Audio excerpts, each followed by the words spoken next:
The following program is sponsored by friends and partners of Kingdom Connection.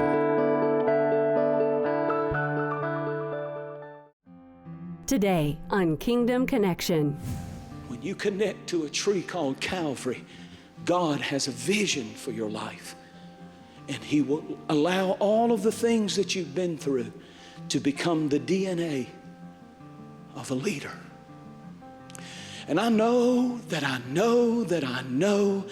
I'm talking to people right now who have a heavy call and mantle of leadership on your life. And it's not a little thing God's wanting you to do. It's greater than you think you're capable of. That's how you know God's called you to do it. Do you have the DNA of a leader? Find out now on Kingdom Connection.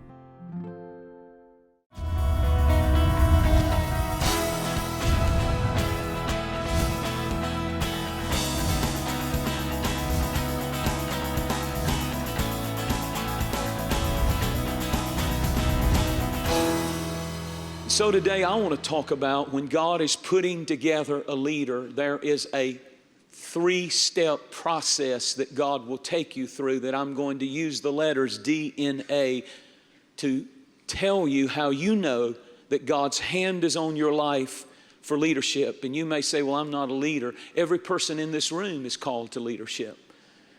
If you're a parent, you're called to be a leader. If you are a Christian, you're called to be a leader. If you're a student, you're not to be a follower, you are to be a leader. We are raising up leaders in this church and in our youth group and in our children's ministry because God has called us all to leadership, the DNA of a leader.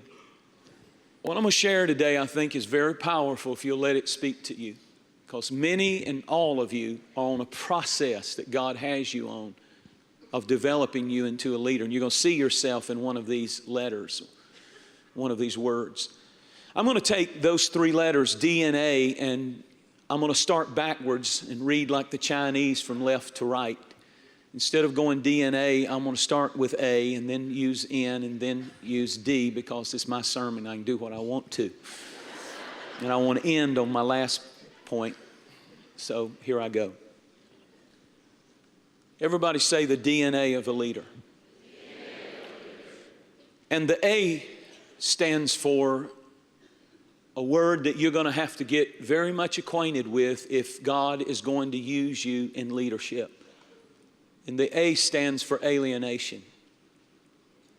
Anytime God is going to use you in a significant way, He will first alienate you, pull you apart, put you in a season where you're separated, different, drawn out, not like other people. He'll alienate you. I think of Moses and how that his name in Hebrew means drawn out. How that there was an edict from Pharaoh to kill all of the male children, and so Moses' mother put him in a basket trying to rescue his life and sent him down the river. And Pharaoh's daughter happened to be washing and taking a bath in the river, and she sees the baby, Moses, in the basket. And the Bible said she drew him out, fulfilling the prophecy in his life that he would be one that was drawn out of a familiar place and drawn out of his own people and his own surrounding and his own family, and be put and transplanted into the palace of Pharaoh. Now, he was a Hebrew, but he began to live in the palace with the most powerful man on the planet at that time. He, a Hebrew, was alienated from his own people and was put into a position where he was around Egyptians even though he was a Hebrew. And so he was made to feel all of his life something inside of him, because before his mother let him go, she taught him, you are a Hebrew. You are from the descendants of Abraham, Isaac, and Jacob. God's hand is on your life. You serve the one God. When you go into Egypt, they'll have hundreds of gods, but you serve one God, and He is Jehovah. And she so got that into that little boy that when he came into being and living into the palace, and of course God really pulled a number because his mother was hired as the servant girl to keep him and even to feed him. So she got paid to take care of her own baby. God can hook you up. And you know the story. So here's this boy. He's a Hebrew, but he's living in an Egyptian world. And every day he's made aware of the fact, I'm different. I'm different. I feel different. I'm trying to fit in with these Egyptians, but I'm not. Something isn't the same. I'm trying to, but there's something different about me. There's something different. One of the true signs that God has His hand on your life is when there is this alienation, and God will not let you fit in and be like other people. He won't let you do what other people do and feel good and relax. You know, you try to do stuff and you get caught. You try to do stuff and things get messed up. You try to be relaxed in Egypt, but you just don't fit in Egypt. It's because God has alienated you for a plan.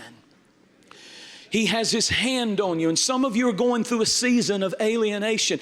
Every person in the Bible that God used significantly first went through a season of loneliness. We don't like loneliness. We don't want to be alone. We don't want to have to go through seasons where we're alienated. But the truth is, when God is going to use you greatly, He'll put you through a season of loneliness where His voice is the voice that you learn to hear more than any other voice, where you begin to learn and develop who you are, and your identification does not come from other people, but it comes from Him, and you don't have to have their approval. God puts you through that process of alienation. And some of you need the gift of goodbye. When God's putting you through alienation, He'll start separating you. The Bible said, every branch that beareth not fruit, He taketh it away. And sometimes there are people in your life that were there for a season, and God will cut them off and take them away. And when He does, quit whining and crying and trying to bring them back. That's a season, and God has you in alienation, and you need to get the gift of goodbye that says that was good for then, but this is a new season, and God, I'm okay with being all by myself.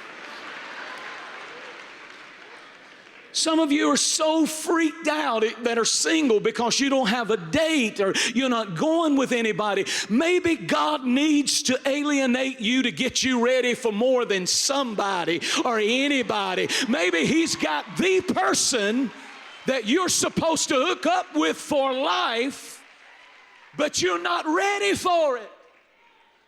Get your dates in the house of God. Don't find them out in the world, and quit running trying to get somebody. Don't become a Shanita. She need a man. She need a payment. She need a car. Calm down. Go through your season of alienation, and when you come out, you'll be a whole person, not a half person, and your identity will be in who God says you are, and then you will attract that kind of person. Alienation. I was 25 years old, single, living in Cleveland, Tennessee. I bought a condo up there and had a couch and a TV. And I would, when I didn't have revivals, just sit there all by myself. Alienation, but looking back on it, that's when I got into the Word like never before, prayed like I never prayed. When God has His hand on your life, He won't always have you around people. He won't always want you having, we look and see everybody's partying, everybody's having, some of you college students, you're messing your destiny up because you got to run with everybody. But when you really got a purpose to your life, you don't fit in with everybody. You're like a Hebrew among a bunch of Egyptians, and it turns them on, but it just don't do much for you, because your purpose and God's dream for your life is so much bigger than that petty, stupid, dumb stuff. I'm preaching now. So y'all done messed up. I feel something now. I don't have to smoke dope and get drunk and shake my rear end like crazy.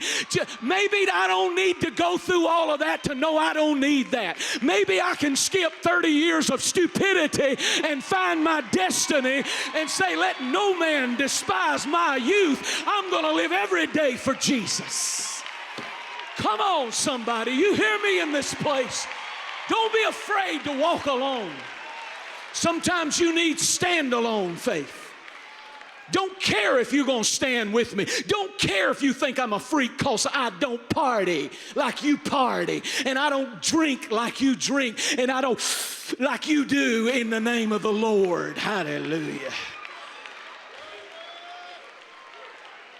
No. And you'll never fit into that crowd if God's hand's on your life. You can get around it, but you'll never fit in it. It's called alienation, and it's in your DNA.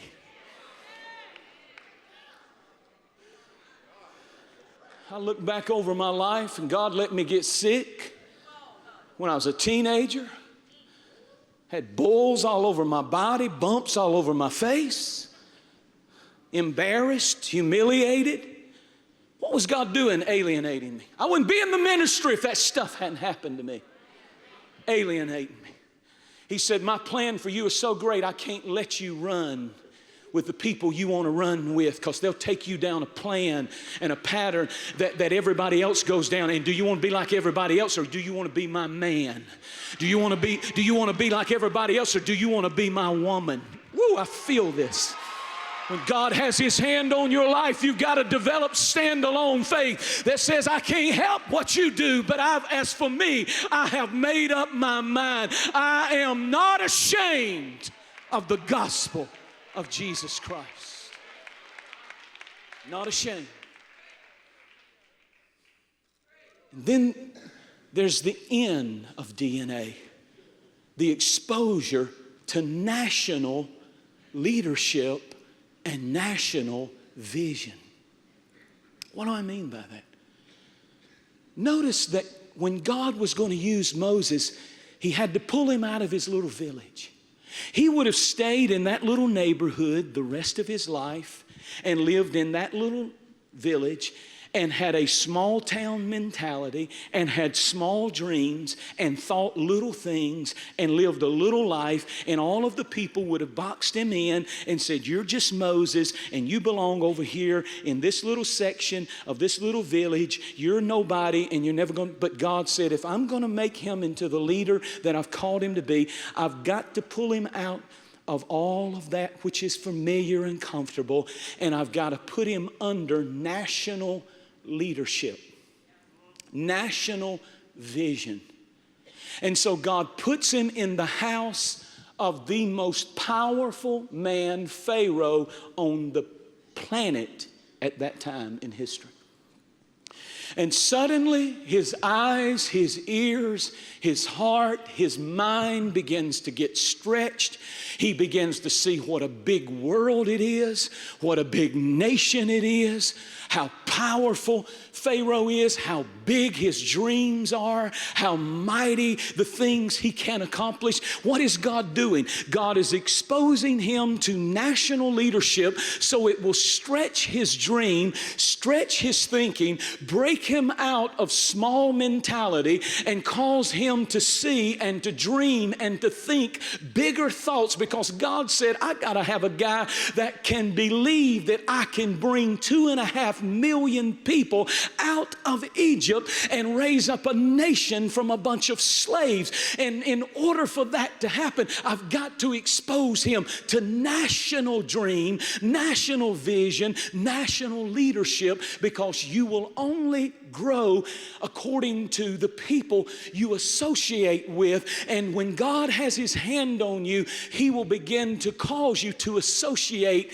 with people who've done more than you've done, gone higher than you've gone, accomplished more than you've accomplished, and they will stretch you, and you will realize how small you've been thinking because you're under national leadership.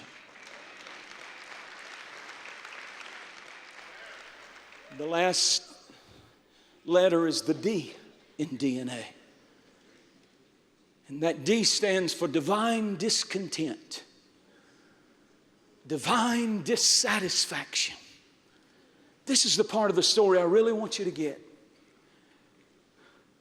Moses should have been content. My God, he's a grown man now. He's living in the palace. He's got a Mercedes-Benz chariot. He's got it all.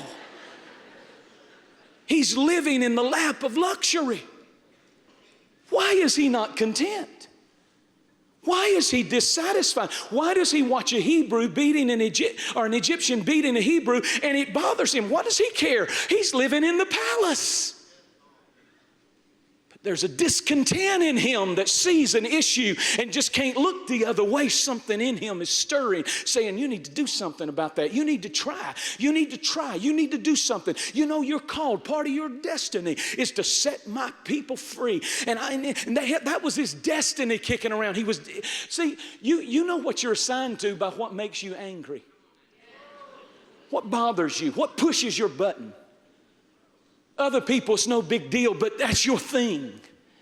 For Christine Kane, it's sex trafficking. For other people, it's this or that. But something went off in him. It was in his DNA to set people free, to stop. Don't you oppress that slave. It was in him. It was part of what God put in him when he was created.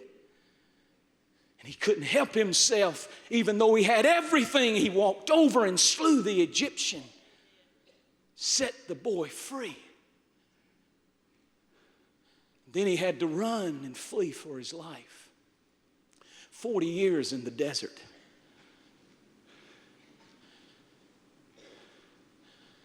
And while he's there, some would say, what a waste, 40 years. No. Why did God let him go to the wilderness 40 years?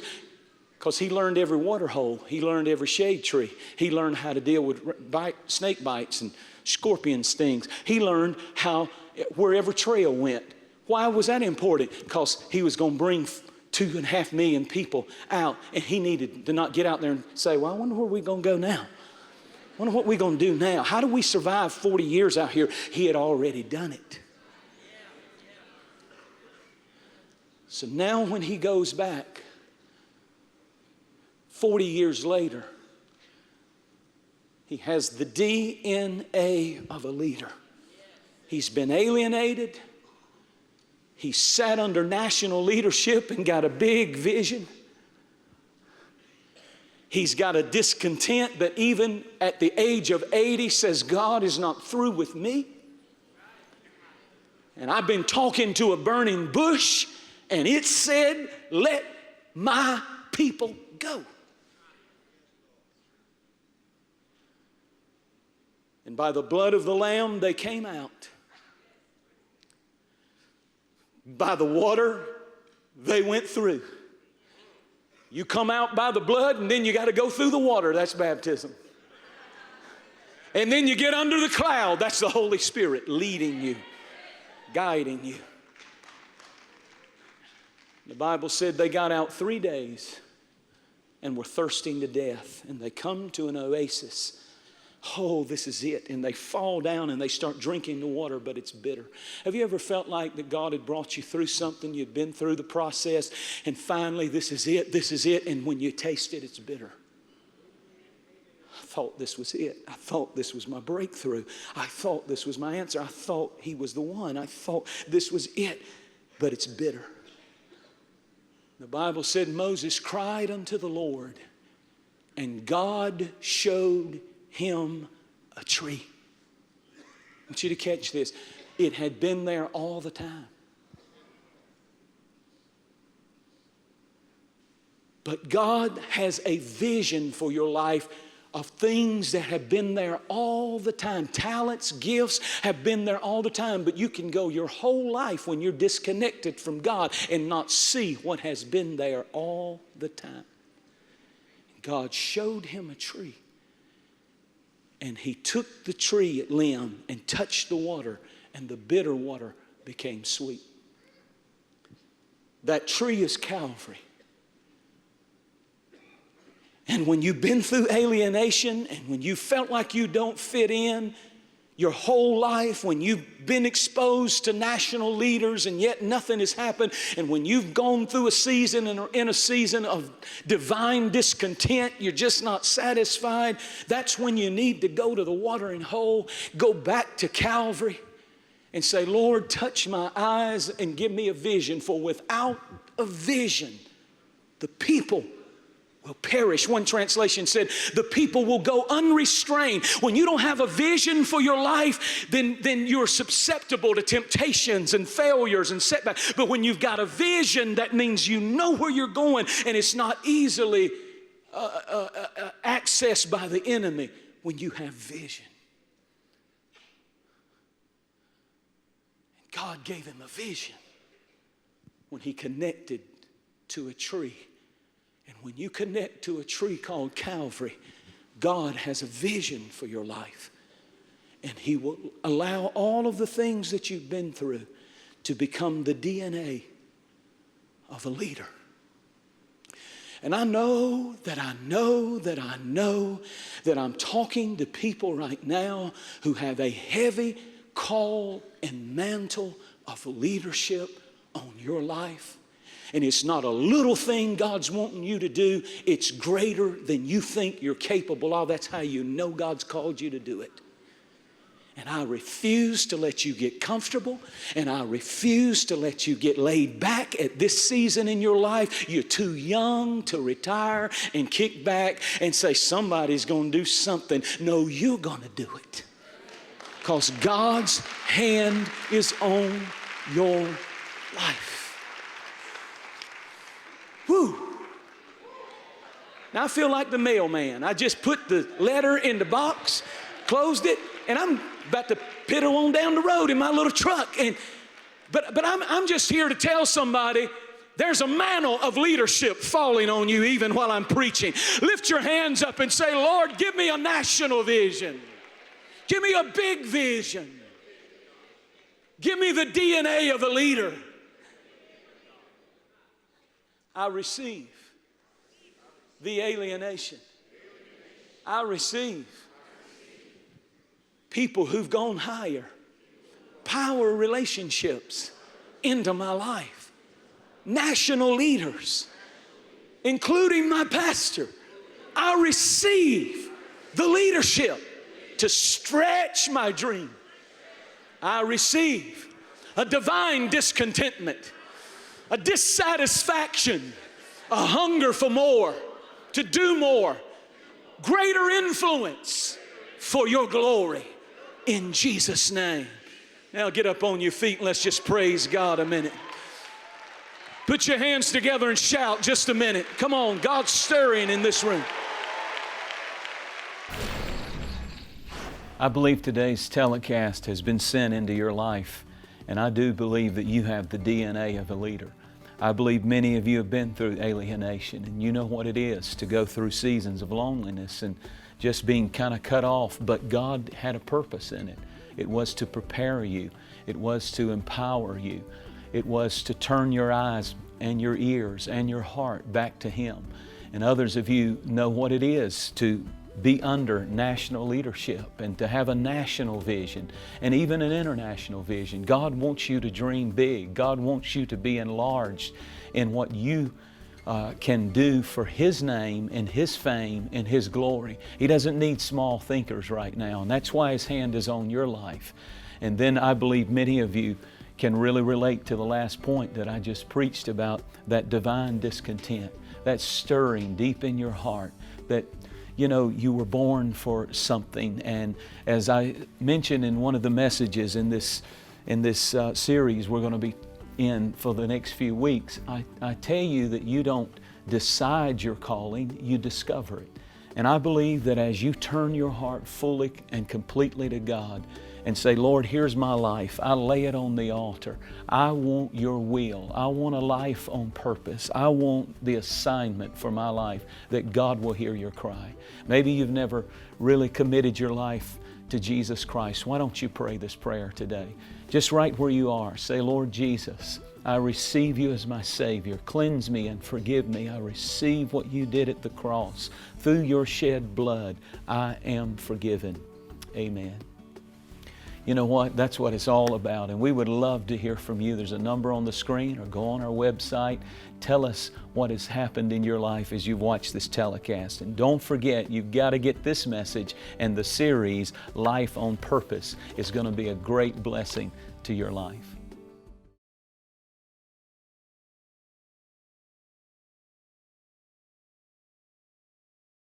We each have an assignment, a unique role to play.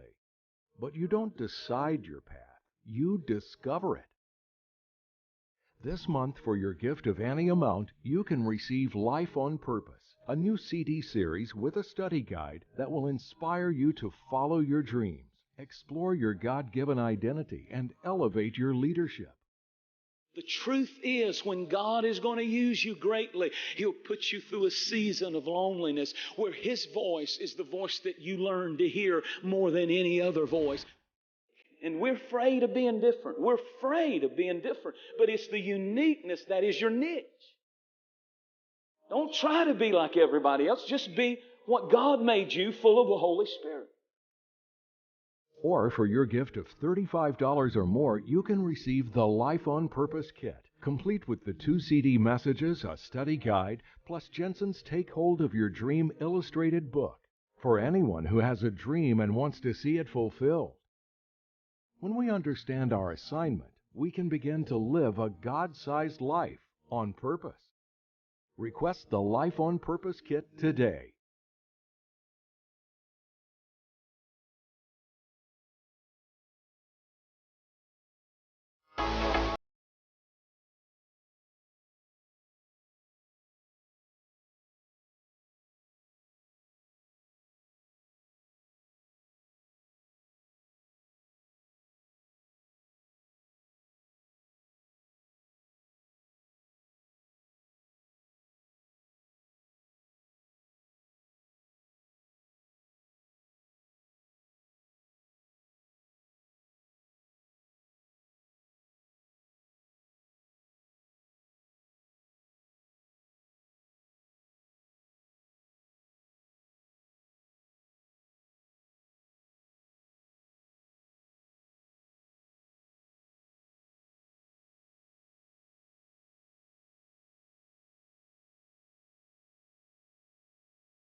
Coming to the Gwinnett Arena in Atlanta, June 27th through the 29th. Ford Conference with Jentezen Franklin, Phil Dooley, Rich Wilkerson Jr., Carl Lentz, Reggie Dabbs, and music from Lecrae, Hillsong London, Lincoln Brewster, Israel Houghton, and the Free Chapel Band. Register now at fordconference.org. This program has been brought to you by the Friends and partners of Jentezen Franklin Ministries. For more information on the ministry and resources, visit us online at jentezenfranklin.org.